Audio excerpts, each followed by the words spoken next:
Bonjour tout le monde, j'espère que vous allez bien. Je vous souhaite la bienvenue dans cette nouvelle vidéo dans laquelle j'aimerais tout d'abord remercier tous les abonnés et tous ceux qui m'encouragent pour la continuité de ma chaîne. Aujourd'hui, on va voir des exercices corrigés se rapportant aux deux dernières vidéos et dans lesquels nous avons vu la phrase simple et la phrase complexe, le complément d'objet direct et le complément d'objet indirect, et quelques verbes du premier groupe au présent de l'indicatif. Vous êtes prêts? Allons-y. Première question. Distinguez les phrases simples de celles complexes. Première phrase. Ali est absent aujourd'hui. La deuxième. Comme il fait beau, nous avons décidé de faire une randonnée. Troisième phrase. Le chien de notre voisin aboie toute la nuit. La dernière phrase. Si vous excellez, vous arriverez à votre but. Je vous laisse un peu de temps pour réfléchir avant de passer à la correction. Vous avez fini? Passons donc à la correction. Pour la première phrase, Ali est absent aujourd'hui. Comme vous remarquez, cette phrase contient un seul verbe conjugué, c'est le verbe être, conjugué au présent de l'indicatif. Alors c'est une phrase simple. La deuxième phrase. Comme il fait beau, nous avons décidé de faire une randonnée. Cette phrase se compose de deux propositions. La première, c'est comme il fait beau, il contient un seul verbe conjugué, c'est le verbe faire, conjugué au présent de l'indicatif. La deuxième proposition, c'est nous avons décidé de faire une randonnée. Le verbe de cette proposition, c'est le verbe décider, conjugué au passé composé. Alors, puisque cette phrase contient plus qu'un verbe conjugué, elle contient deux verbes, alors c'est une phrase complexe. Passons à la troisième phrase. Le chien de notre voisin aboie toute la nuit. Dans cette phrase, on a un seul verbe conjugué, c'est le verbe aboyer, conjugué au présent de l'indicatif. Alors c'est une phrase simple. Pour la dernière phrase, si vous excellez, vous arriverez à votre but. Alors, comme vous voyez, cette phrase contient deux propositions. La première proposition, c'est si vous excellez. Son verbe, c'est le verbe exceller conjugué au présent de l'indicatif. Alors que la deuxième proposition, c'est vous arriverez à votre but. Dans le verbe, c'est le verbe arriver conjugué au futur simple. Alors, puisqu'il contient plus qu'un verbe conjugué, c'est une phrase complexe. Passons maintenant à la deuxième question.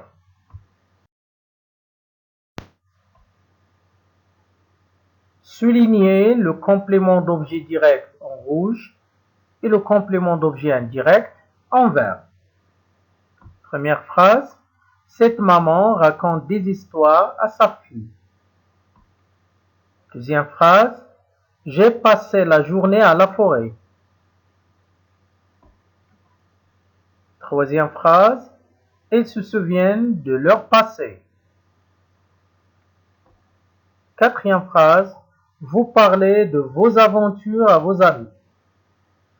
Alors, je vous laisse réfléchir un peu avant de passer à la correction. Vous avez fini?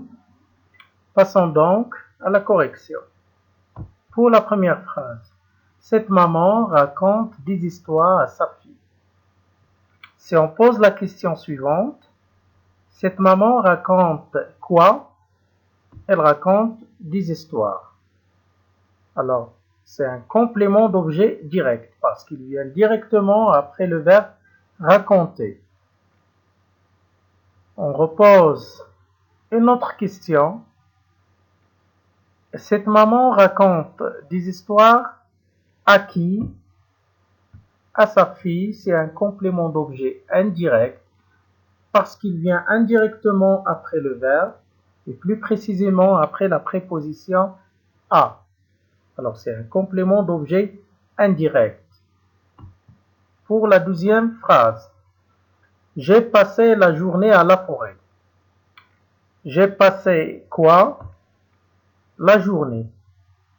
C'est un complément d'objet direct parce qu'il vient directement après le verbe de la phrase. Alors, j'ai passé la journée à la forêt. Attention, à la forêt, ce n'est pas un complément d'objet indirect, mais c'est un complément circonstanciel de lieu. Alors, faites attention, parce qu'il ne répond pas à la question à qui, ou bien à quoi, ou bien de qui, ou bien de quoi. Il vient pour préciser le lieu de l'action. Pour la troisième phrase, ils se souviennent de leur passé. Ils se souviennent de quoi? De leur passé. Alors, de leur passé, c'est un groupe de mots qui vient indirectement après le verbe pour en compléter le sens. Alors, c'est un complément d'objet indirect. Pour la dernière phrase, vous parlez de vos aventures à vos amis. Vous parlez de quoi? De vos aventures. Complément d'objet indirect. À qui? À vos amis. Complément d'objet indirect. C'est le deuxième complément d'objet indirect ou bien c'est un complément d'objet second. Passons maintenant à la troisième question. Mettez les verbes entre parenthèses au présent de l'indicatif. Première phrase.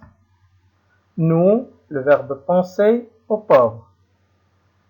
Nous, c'est la première personne du pluriel. Qu'est-ce qu'on va dire? Nous pensons, ONS. Nous pensons aux pauvres. Deuxième phrase. Cette fille, le verbe essayer, toujours d'être la première de sa classe. Cette fille, c'est la troisième personne du singulier. Alors, qu'est-ce qu'on va dire? Cette fille essaie.